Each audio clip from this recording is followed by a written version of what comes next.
this week on the Bubble Chat. But if our mom still don't like my bitch, I ain't coming. I ain't coming and I won't be there. Never know what they're gonna try to do next, right? They make you feel comfortable. They make you feel. They put you in a panic. Then they make you feel comfortable, make you feel safe, and then they get you. But like I explained on the show last week, it is highly possible that Adrian just didn't want to, relive all that old drama, and I wouldn't blame her. They did it was whole foul. You know what I'm saying? You can clearly see the strategic marks where they did it in the timelines, so it qualifies as a disciplinary dismissal, XYZ, and then it disqualifies him for finding another team, school, home, all that needs that close from graduating. And he's on the brink of how new is that table? And is it other scratches and things on the table as well? The card reader, I'm all down for. I'm talking about the carving on the table. How old is the table? Is there any other damage that has been done to the table?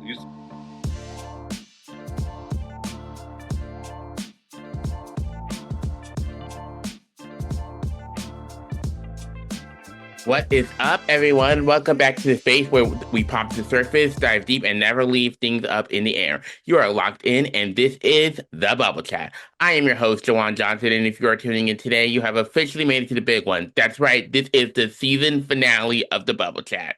Okay, and what a motherfucking wonderful ride this season has been from incredible guests who shared their stories to the deep dives who took into things that made us think, grow, and sometimes just laugh.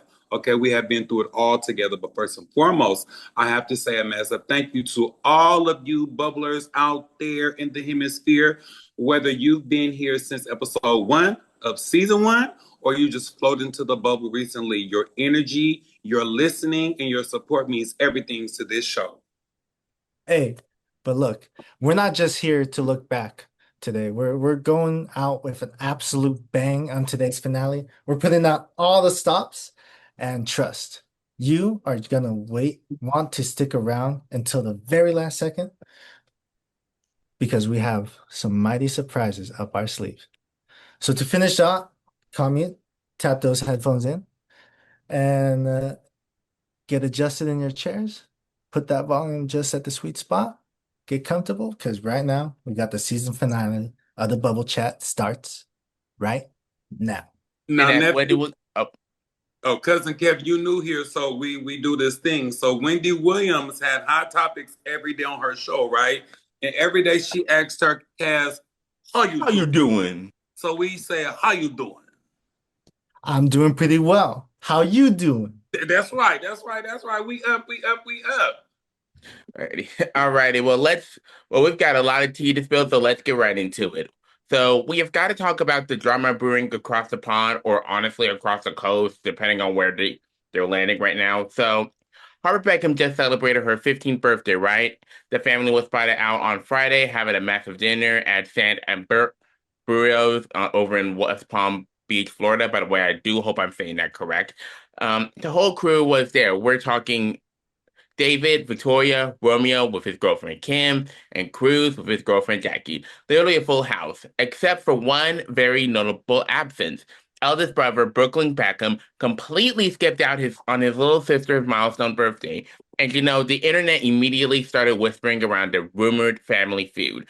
But it even gets juicier. Victoria posted a birthday tribute on Instagram, and it originally included a throwback photo featuring Brooklyn. But then, blink, and you missed it, she quietly scrubbed the photo and re-uploaded the post without him. No explanation, no comment, just absolute social media magic tricks. Now, look, maybe he was just busy, or maybe the tension isn't exactly as real as it looks, but it got me thinking about how we handle these massive dynamics on a public stage. So I want to throw this out to you guys. When it comes to high-profile family drama, is it better to completely edit someone out of the narrative to keep the peace, or does pulling a move like that just add fuel to the fire? I mean, it was the Jackson 5. And then Michael did become the superstar. But we never stopped talking about Tito, Jermaine, Latoya, or Rebe. So you can't like think you're gonna substitute, replace, or fix out one for the other. Um, but I want to go back a little bit. We did a story about Brooklyn and his mammy when she didn't go to the wedding, right? Right. So he Right. Brooklyn probably basically allegedly right. basically Okay, cut so him out of cut his parents out of his life. no shade to his little sister, but if our mom still don't like my bitch, I ain't coming. I ain't coming and I won't be there. And the milestone birthday is actually 16, not 15. I think that's how it was celebrated in the UK and Oh, culture. I don't know for sure. I don't know. What you think, cousin Kev? First of all, that family dynamic always has me on the edge of my seat because editing out someone from a picture after you just reposted it, that's kind of adding fuel to the fire. Like, I understand family drama can get a little bit intense, but trying to cut someone out from the narrative, that's someone's gonna have something to say about that. I would say that Yeah, was I went. connected to narcissism or control. Yeah. I honestly 100% agree with you on this, Kevin. I think, there, this, this is just a classic case of broken trust, and every single move they're making right now is just adding fuel to the fire. Because think about this, right? We already spoke on the show before about Brooklyn speaking up. He openly talking about no longer wanting to associate with his parents after feeling incredibly uncomfortable and betrayed by how things went down at his wedding. That was the crack in the foundation right there. But this week the drama has reached a whole level of new crazy. According to a report from Hello, the Beckham family was actually out in Los Angeles that week because David was receiving a star on the Hollywood Walk of Fame. And get this, Harper was photographed arriving at Brooklyn and Nicola's home. She literally she literally left a letter at the door and then departed because Brooklyn and Nicola weren't even there. They were across the country in New York. Now, on the surface, you think, oh, that's sweet. A little sister trying to reach out, right? And on the surface, you think, oh, wrong.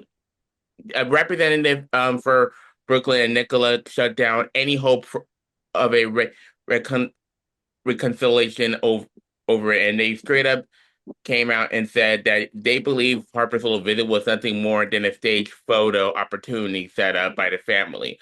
I mean, think about how deep that hurts has to run, deep the hurt has to run, right? For you to look at your teenager sister leaving a note at your door and immediately think this is a PR stunt. And honestly, I think the exact situation is what led to Brooklyn completely boycotting her 15th birthday party in Florida. I mean, the trust is completely gone. If you think your family is using your little sister to stage photo, you're not showing up for the cake and ice cream a few days later. And then to add the absolute icing on the cake, Victoria goes ahead and posts that birthday tribute on Instagram, including a photo of Brooklyn, realized she probably messed up and re-uploaded without him. I mean, it's pretty loud. It's petty, loud, and it shows that both sides are dug into the trenches. How about this? Now, I just thought about this while you were doing your commentary, nephew. Could we consider? Now we know Victoria Beckham was petty for what she did with the wedding and with the dress and all that shit, right?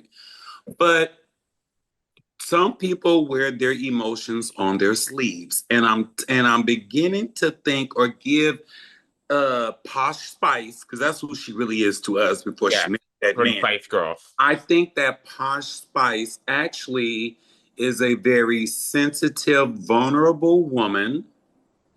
And I think that she's actually hurt.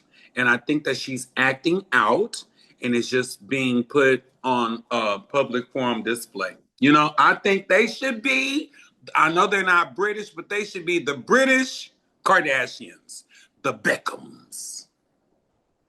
I think we should do that. I support that. Yeah, they've already had a few documentaries made about the man himself and of his wife as well, Victoria. So it wouldn't be too surprising to see a TV show about them, but I don't know about those All you kind. can do is really hope, to be quite honest. Yeah, because Using Brooklyn like that as a PR stunt, that should definitely stop.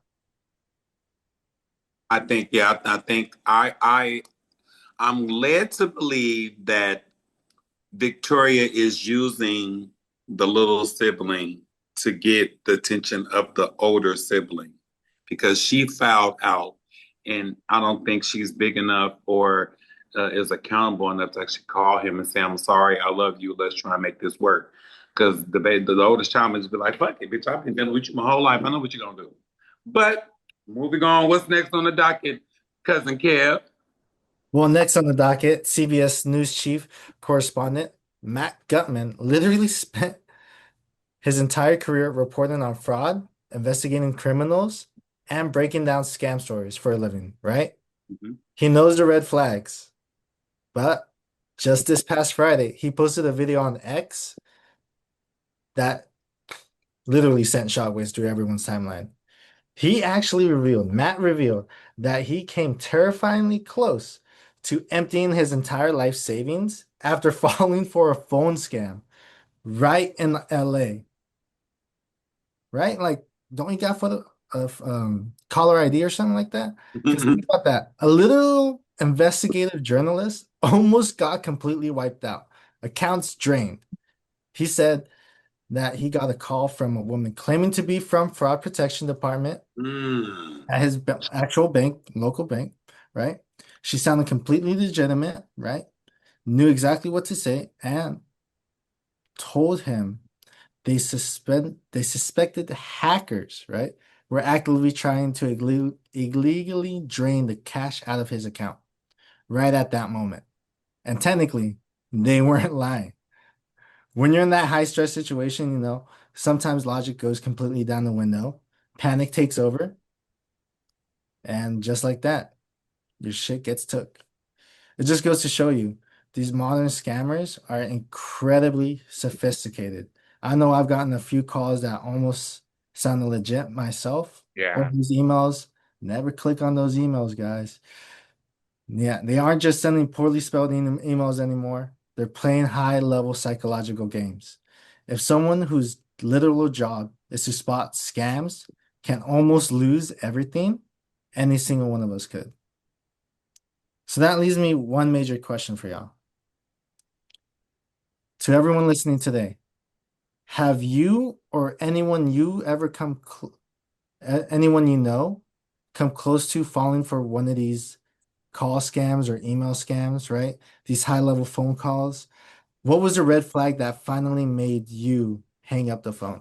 Now, you guys know me. I have spent a lot of time educating myself on a little bit on cybersecurity from time to time, whether it's studying how these massive corporate data breaches happen or looking into the terrifying world of online predators trying to trick kids using using malicious pedophiles. And I try to stay ahead of the game. And even with all that knowledge, I get these messages all the time, whether it's an email, text, if it's random DM, or a phone call. And like you said, Kevin, they make them so simple or believable. It usually starts with something totally innocent or with just a basic question, and it's so easy to fall off for it because you don't even realize it's a trap until the red flags start showing up later. I cannot tell you how many times I've almost bit the hook myself on a sketchy email or a weird phone call before my brain caught up and said, "Wait a minute." But through my research, I've learned that the number one golden rule of a marketer scam is to never say the word yes on an unsolicited call. Seriously, USA Today highlighted this in 2017, and the Federal Communication Commission actually issued a massive consumer alert about it. It's the infamous "Can you hear me?" scam. You Mhm. answer a random number, and instead of saying who they are, they just ask, "Can you hear me?" or "Is this Jawan?" Instinctively, you wanted to say yes, but the second you do, they record your voice signature because scammers can then take that recording of you saying yes and use it to trick automated voice verification system to authorize fraudulent charges on your utility bills, your credit cards, or bank accounts. So, to any of the listeners listening out there, if um if that were to happen to me, absolutely not. If a random number number asks me a question, I either answer the question with another question or I just end the call right then and there. Total blackout. And hopefully our listeners do this as well. And we also have to talk about how deep this goes now because they're using AI to take this take this to a whole new terrifying level. Because scammers are using AI voice cloning to mimic the exact voice of your loved ones, your parents, your siblings, your kids, calling you in a panic, claiming they're in jail or stranded and needing money immediately. They do it over text message too. So here's my advice to the listeners out there. If you ever get a call or a text like that, do not reach out of a panic. Hang up immediately and call that family member back directly on their actual number to verify. Because at the end of the day, if your gut tells you it's a scam, it likely is. So stay safe, protect your peace, and protect your data. How do you feel about it, Donis? So this makes me think about our national security and our privacy levels. You know, over the past decade, there have been massive data breaches where they have all of our fucking information, right? And so, like you said, nephew, when they call you and then they got your voice recording saying yes, so if you answer to these things with the information that they have, they're going to move forward. Now, I am broke and hood enough to know when I'm getting scammed because you can't scam a scammer. But in my professional realm, a lot of my clients, some of my clients have one of my clients, she bit the apple, lost, you know, they were whatever it is, there's always something different, but they had her move the funds. Like she was moving into like her savings account versus her checking account or something like that. And she thought that was smooth. Like, okay, yeah, I can just do that temporarily, la la la. All the money just gone, quick, easy, and just no access to it. The reason why I say that is because, and I bring it back to the movies because like we're all very, very vulnerable. You see what I'm saying? And the harder the times, the drastic the measures. And it doesn't matter if you're like an elderly person, they will find their ways to get you. I'm gonna spin the block one more time in the data breaches, right? So if they broke into a whatever system and then they have our personal information, right? Well, what about the databases of a company? And then we learn the vocabulary and the terminology that you use in training, right? If you were a bank recruiter or someone like that and you had to train people, you're going to teach us words, phrases, and different things. So if they've actually downloaded that, it's just a script. It's like a customer service script. You call, hi, thank you for calling Customer Service International. How are you doing today? I'm Ramsey. May I help you? XYZ. You have your number. There are basic questions and basic phrases that will actually bring us in and make us more vulnerable. Like I said, it takes us back. It takes me back to enemy of the state. You can't scam a scammer. Please don't call me because I'm gonna get you for yours. What you think, cousin Kevin? Yeah, because in times like these, it's sad to see. There's a lot of targeting against our elderly folks, trying to take their social security, their pensions. You see that a lot of times nowadays with um with noticeably and stuff like that. And they know when to call. They know when you get off work. They can check your schedule. It's so easy nowadays for people to hack into systems. We've had national data breaches happen recently too, which is very concerning because you never know what they're going to try to do next, right? They make you feel comfortable. They make you feel they put you in a panic, then they make you feel comfortable, make you feel safe, and then they get you. That's right. I wanted to add something too before we move on to our next topic.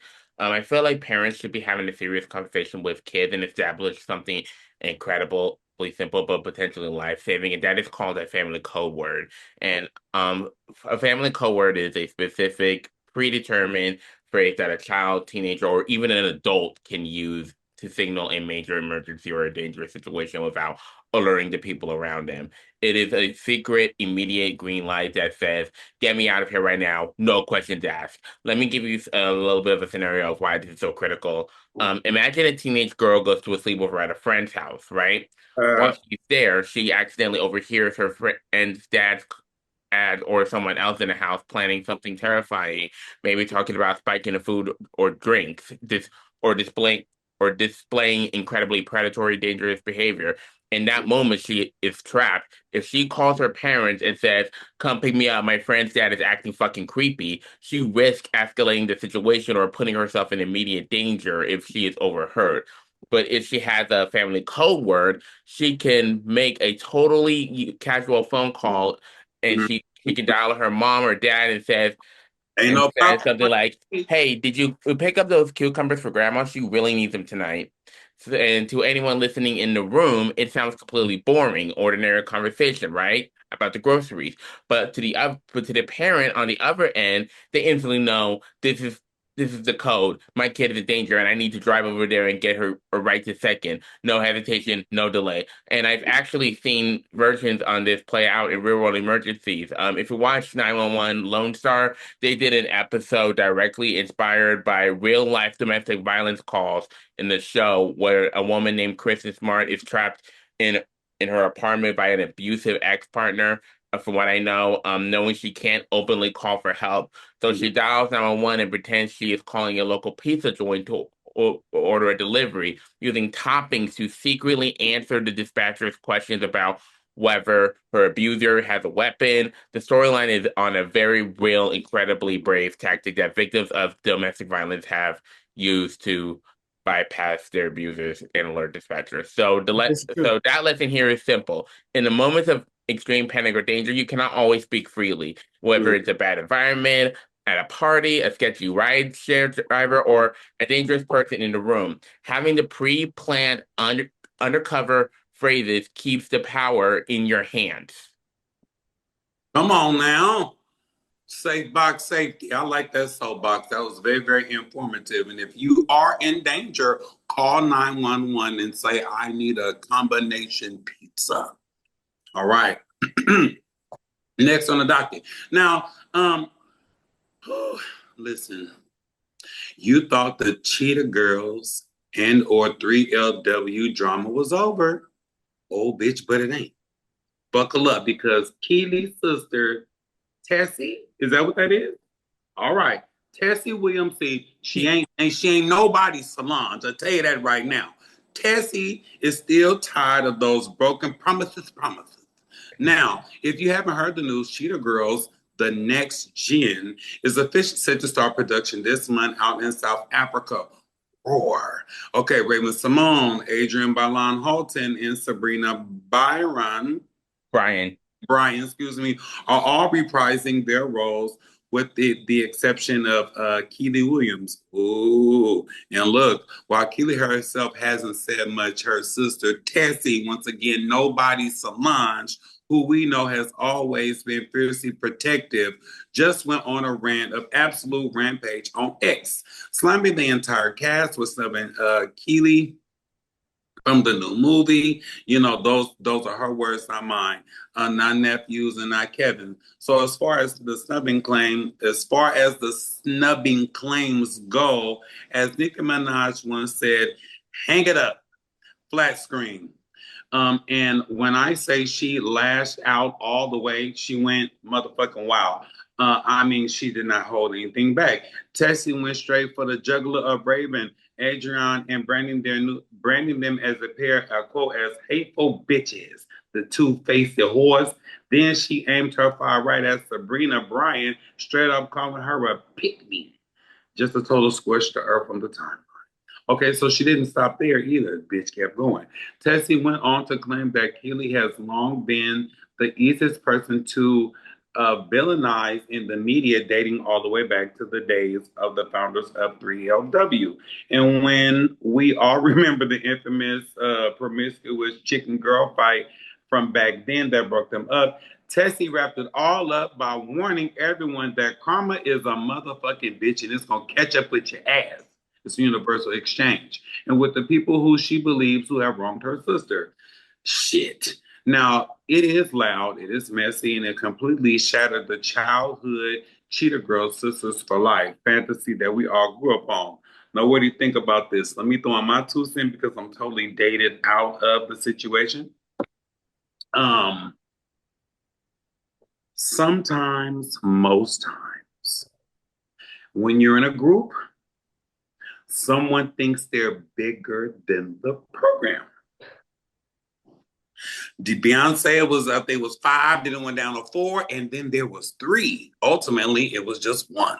You see what I'm saying? So, sometimes, only sometimes, if it's really lightning in the bottle, we can't do it without all members. That would be TLC. That would be SWV. You see what I'm saying? We cannot do this without all these three people. But with Destiny's Child, even with a legendary male group like NSYNC. Audition, you see what I'm saying? We will replace Bobby with Johnny Gill. We can find a Michelle. There will come, this other person that can replace these shoes, right? So it comes down to I don't want to say ego, but ego plays a part of it. I don't want to say that it's control, but control plays a part of it. It's about team. You have to be a part of the team. If I did not get signed by myself, then Jawan and Kevin holds percentage of the delivery. I can't snub them. You see what I'm saying? That's not fair. It's not right. But yeah, Keely has been an issue, been a problem, though sometimes when you're in the industry, whether it be music or television, when you grow up in front of the camera, sometimes you learn and you grow that I'm better behind the camera, or I'm better at writing. Like I'm not even on the set. You see what I'm saying? Or I'm better at negotiating deals. So we don't always end up where we start, and where we start is not where we finish. So I'm just gonna give a congratulatory, and they not cheetah girls, them is cougar bitches. Um, that's all I got. That's all I got. Look, Yeah, 'cause it goes back to the dynamic of the first movie as well, if you think about it. How Raven is getting signed on her own, right? And she kind of leaves the Cheetah Girls behind for a bit. It kind of sounds like that a little bit. The Where Beyonce. Mm-hmm. yeah, you gotta think about it where they're all a group together, right? You don't get there's no I in team is how they say it, right? hmm But wait a minute. Didn't we talk about this last week, nephew, or something yeah. like that, correct? Okay, so this is what I said last week. When 3LW got signed, when they did the deal, there probably was the Cheetah Girl package, right? But Mm. when they broke up, they still had this package, this deal that they could push, and Raven Simone slash Disney came to the rescue, right? So Right. Keely is a star, or maybe the main component of this group. Maybe she wanted the group. She got signed first. It's all her baby, right? Then the third leg, the other chick, not the main chick, the other chick get booted off. But when she got booted off, that fucked up all our next move. And then another Raven Simone Disney gonna help us out. And then it was great. Oh, bitch, but I still got a chip on my shoulder. Yeah. And I'm like, that's what we were talking about. I'm sorry, nephew. I just want to say, I just want to give out one interesting fact. Did you know that Solange Knowles was actually going to be in the Cheetah Girls? see, she's too much of a wolf pussy. She was gonna Right. whoop. Come on. Well, Solange Knowles was going to be Aqua for the Cheetah Girls, but she dropped out because she was promoting her first album. So, but as far as the situation, I think she's brought all of this bullshit upon herself. It is not Raven, Adrian, or Sabrina's fault that she's either reprising her role as Aqua in the Cheetah Girls reboot. Now, look, I am not a film production expert, but I honestly know how this industry works. When it comes to auditions, callbacks, and screen tests, the finalized cast is decided by the casting director. Yes, Raven is an executive producer on its new project alongside reprising her role as Galleria. But an EP's job is just to finance, develop, and oversee the production. Adrian and Sabrina are literally just actresses coming back to step into their respective roles.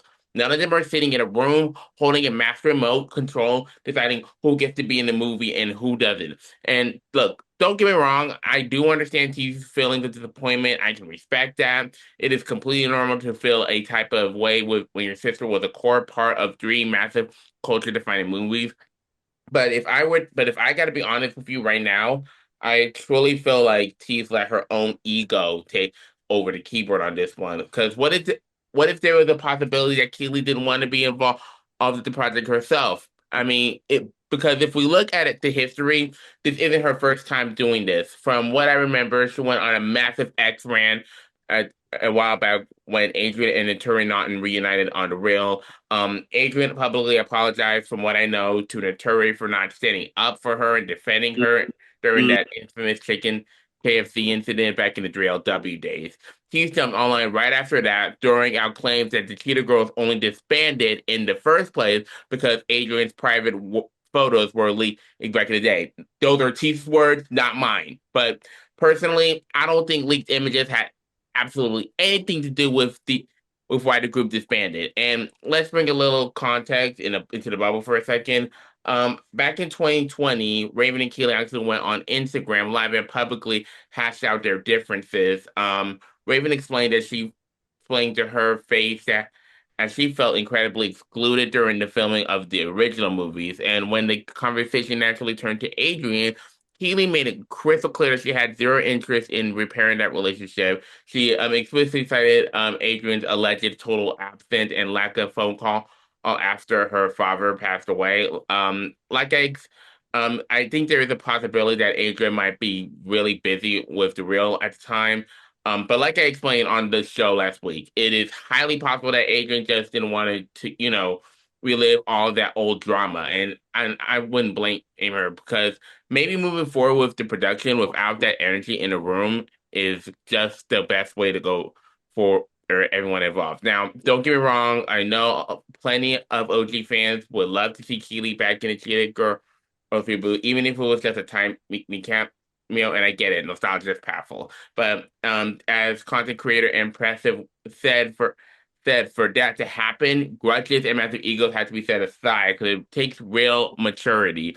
And that is exactly what we saw when Adrian and Naturi reunited on the rail. They chose growth, they sat down, talked through the messy parts, and still catch up from time to time. And it proves that you can move past your childhood and teenage dramahood if you're willing to put in the work. But until everyone is ready to bring that same energy to the table, a full reunion is just going to stay a wish. I mean, there is a lot of history here. The drama with Keely's character, Adrian not speaking to Keely, the turn being forced out of 3LW. It goes deep, and we've been talking about this many, many, many times before. So, for any listeners out there, if you are curious, and including Kevin, once this episode is released, if you are curious about the full timeline, want to do a deep dive into it details, or hey, you think I got some misinformation and want to correct me on it, I am going to link a few video breakdowns right down in the show notes for you guys to check it out. But Dorinda was always my favorite either way. So whew, You used to watch Cheetah Girls? I've seen the first two, but I watched the first one recently with my friends. So I'm too old for that. That was not my generation. no, yeah, growing up with Raven Simone, I mean that's the one they pushed the most, you know. yeah. She was really a staple with That's So Raven and all It that. was Disney. Oh yeah. You know what I'm saying? Like I said, you can't be bigger than the program because you can get replaced. So Keating went through all that in the group only to not like that, but you get put in your place or somewhere it's somehow humbled because someone bigger than you came and they made millions. That's this the whole gag. No matter about who's complaining about whatever, these little bitches have made millions and millions and millions of dollars. It's problems I don't have. I can't understand it. What's next on the docket? All right. So here's a story that I've been hearing about recently a lot, and it's gonna be pretty shocking, guys. Mhm. So all you guys know right now is the football season. Right now we're watching the World Cup, but let's go back to Great American U.S. college football. So off of West Kentucky University, defensive lineman Victory Vaca just lost his scholarship, right, to play in his senior year. And this comes only 2 months after his mother unexpectedly passed away back on April 2nd. Now, when it originally happened, this is the crazy part. WKU, right? They announced, um, they acknowledged the situation and gave him permission to fly home, grieve, and attend the funeral. What I heard is that originally they gave him a few months, right? 4 months. But I think it was two. uh, according to Vaca, an assistant strength coach called him, right? Just 9 days before the funeral to give him the summer workout plan and explicitly told him, right? He was expected back in Bowling Green in June, just two Wow. months after. But this is where things took a sudden turn in May, right? So I don't know where on May 26th, not even a month later, his position coach reached out to ask where he was. Literally the next day, WKU's chief of staff, Travis Taylor, called Vaca and his agent to let them know that the program was moving on and revoking his scholarship entirely. Now, normally in college sports, right? When a school cancels a player's financial aid like that, that athlete is allowed to enter the transfer portal immediately under NCAA exemption so they can find a new home, right? Find a new team, move on.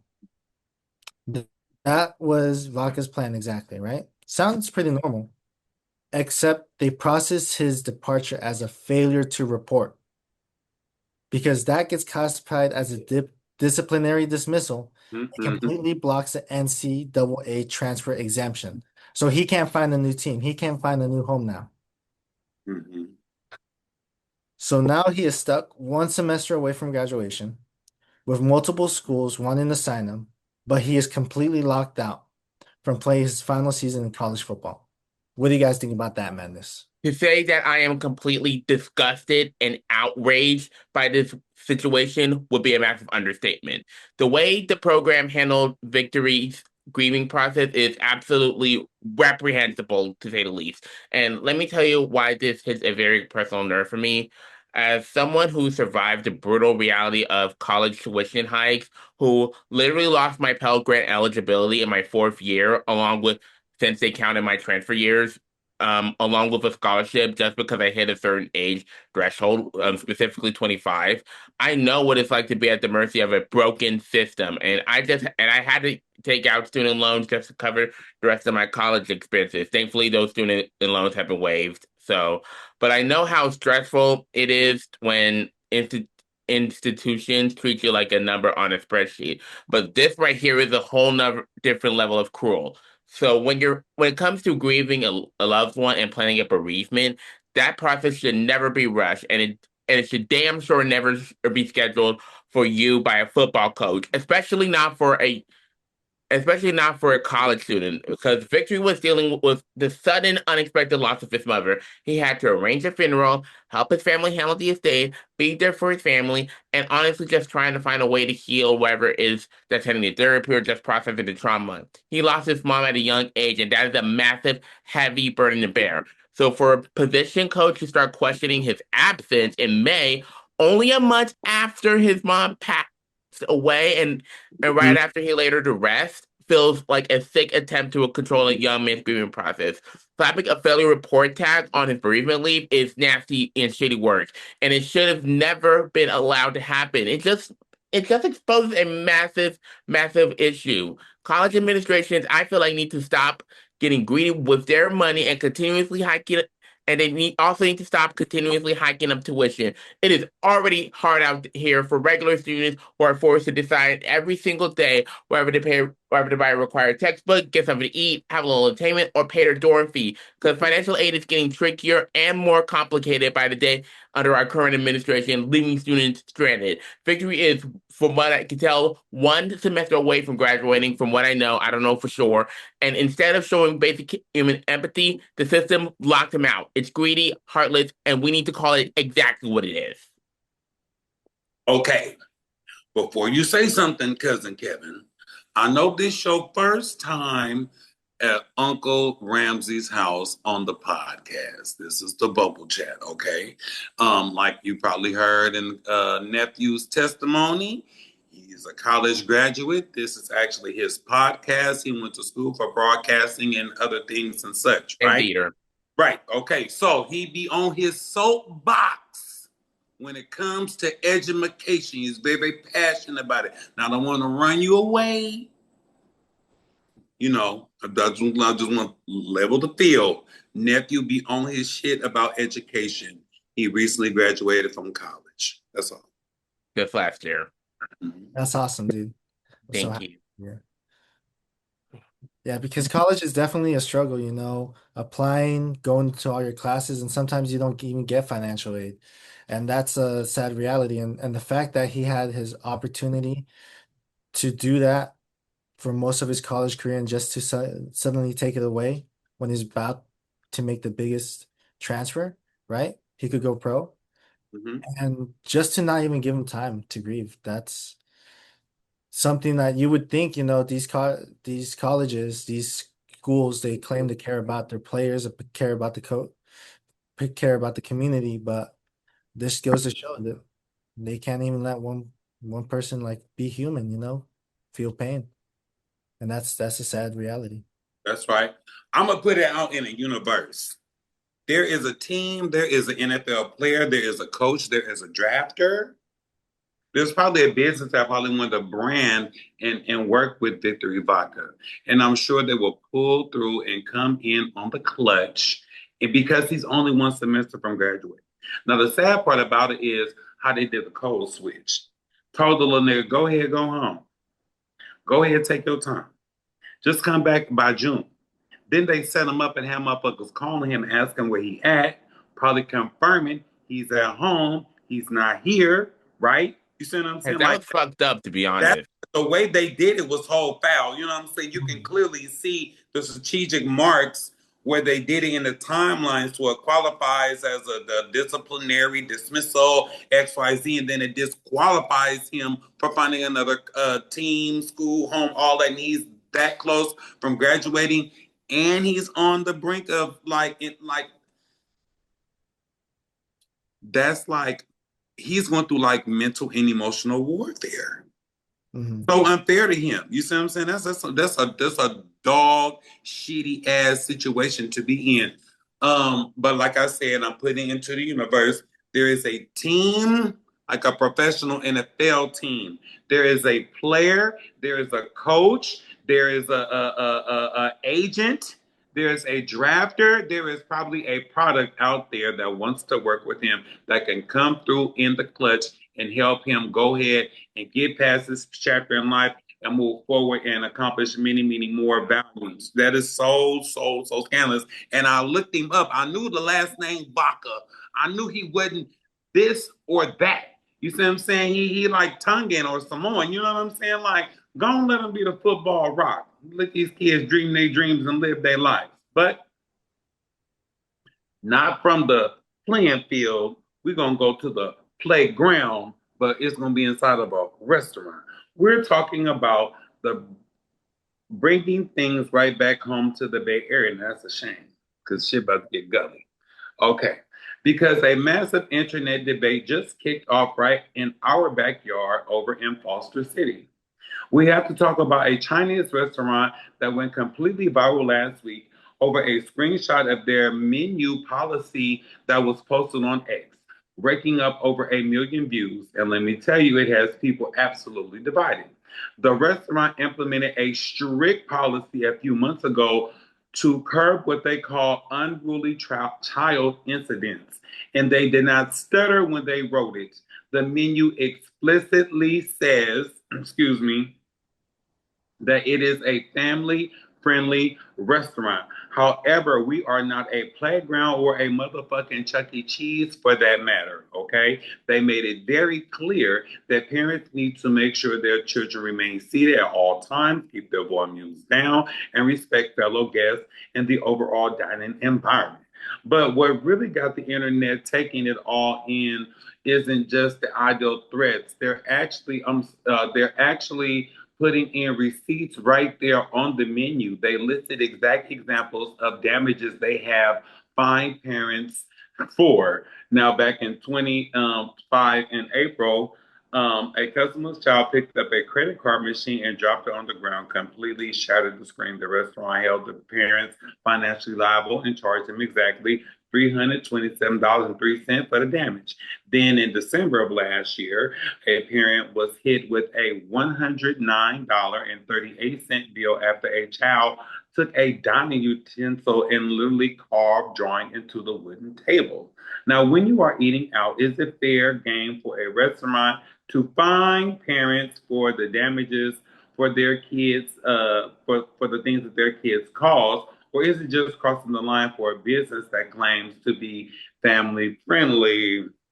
Listeners are going to agree with me. Listeners are going to disagree with me. Honestly, I don't give a fuck. I am 100% on a restaurant side here because the restaurant Chef's Sue, I do hope I don't butcher it, is a public establishment, not a daycare. Because everything you see inside a restaurant, from the credit card machines to the custom wooden tables to the decor, costs a lot of money. And the owner invested their own capital to bring their restaurant to a reality, and none of that stuff is cheap. It is not the business responsibility, and it's definitely not the staff's responsibility nor the customers to watch their parents' kid and make sure they aren't destroying things. Because let's think about the team inside the building for a second. The waiter's job is not easy. The cashier's job is not easy. The chief's job is not easy. And running a business as the owner, whether big or small business, is definitely not easy. They are already dealing with a high stress environment. They shouldn't have to play babysitter on top of it. Now, look, kids are kids, right? They have energy, they get curious, and they do what they do. I get that. But when it comes to a child destroying a property or running rampant and making the staff's job 10 times harder, that is no longer about what the kid did. It's about what the parent did or failed to do. If your child breaks a machine or carves up a table, you are the adult in the room. You have to take accountability for that. And yes, that means paying the bill for the damages. Now, I will say this, there always needs to be a room for nuance because some situations absolutely warrant grace and empathy, specifically when it comes to kids with superpowers like autism or Tourette syndrome. Depending on the scenario, a meltdown or a vocal tic is out of their control. And as a society, we need to show compassion for these families, provided, of course, that nothing is physically being destroyed. But if it's just a case of a parent sitting on her phone, completely overlooking their kid while they treat a dining room like a playground structure, absolutely the fuck not. Swipe that card for the damages, print out the receipt, and teach a lesson in accountability. Damn. Yeah, coming from the restaurant business myself, you see a lot of this, you do have to give a little leeway, you got the newborns, you got the superpowers, but that's all right, there's normal everyday interactions, kids are going to be kids, they're going to be loud a little bit, but it actually comes down to the parent to discipline the kid, make sure they're not making a scene, because you've seen it, right? Crying baby, all right. They take him, calm him down, goes to sleep.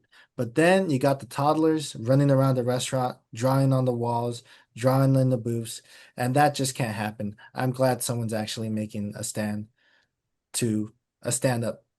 They're standing up to this craziness that Right. now. Like I said, that you have, like cousin Kevin just said, that there has to be at least if not a happy medium, a realistic medium, right? I don't know how long this business has been in business, but Probably um, for a long time. yeah. So see, that's the catch. See, if it's a newer business, then that is a more modern, well kept, more of an investment establishment. And if you break or you just broke something that isn't 3, 5 years old, This is fairly new. So sorry.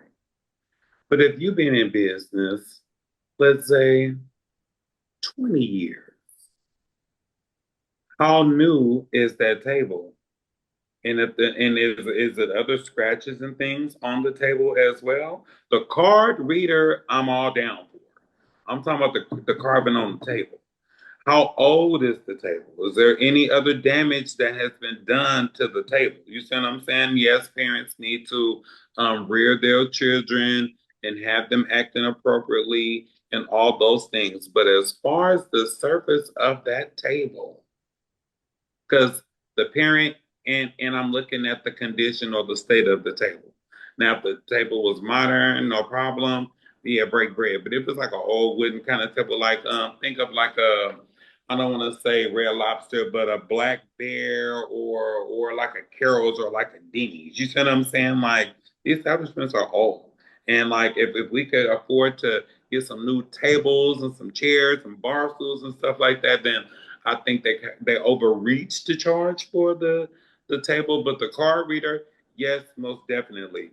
Um, I was at Crustaceans in San Francisco. It was very embarrassing. The table broke under the man. I think he was celebrating his daughter. They were helping him, but they charged him for the chair. Yes. Okay, now he was a little heavy. He was he he was a lot, right? But still, the chair broke, and I mean, he paid for it and everything. But the gag was, his daughter was a fucking lawyer. He Dang. paid for it, and he did it really fast because he didn't want to mess up the party. I watched the whole thing. He paid for it real fast. Like it's my daughter's dinner, give me another chair, woo, blah blah. You know what I'm saying? All the things. And then when his daughter got there, because it's her birthday, and they kind of surprised her and everything like that. Yeah, they was like, yeah, the lawyer, da da da da da da da. And I was looking at the restaurant, like yeah, he paid for that chair, but you're gonna pay him right back. Like he was kind of like the victim. I guess the card reader and or the tabletop was the victim. That's sad. Mhm. Make it better. Well, and on that note, we are going to pause the conversation right here for a very quick break, but don't go anywhere because the season finale is far from over. When we return, we have a special bonus hot topic that you are not going to want to miss. We are stepping away for just a moment, but keep your headphones in. The Bubble Chat will be right back. Welcome back to the motherfucking Bubble Chat season 4 finale. If you are locked in, you timed in perfectly because it is time for our surprise segment. Now, that's right. We are officially dropping a bonus hot topic. Now, I couldn't wrap up this season without giving you guys one more special piece of absolute chaos to chew on.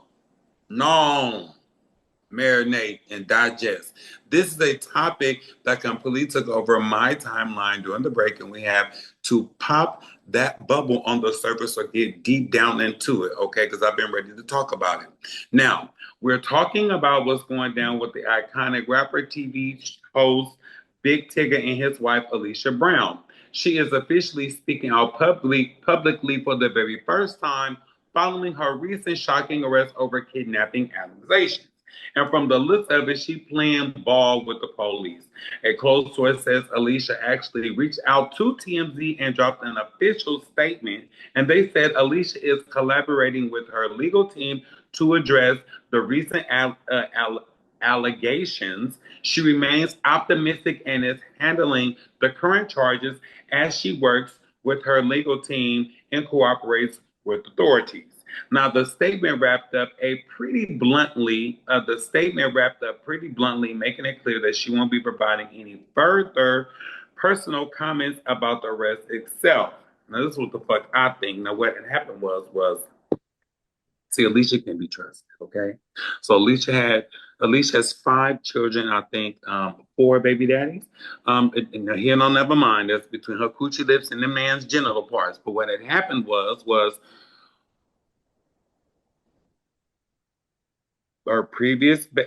of her previous child's fathers, going back and forth with him, and she just kind of like dipped on them with the baby, right?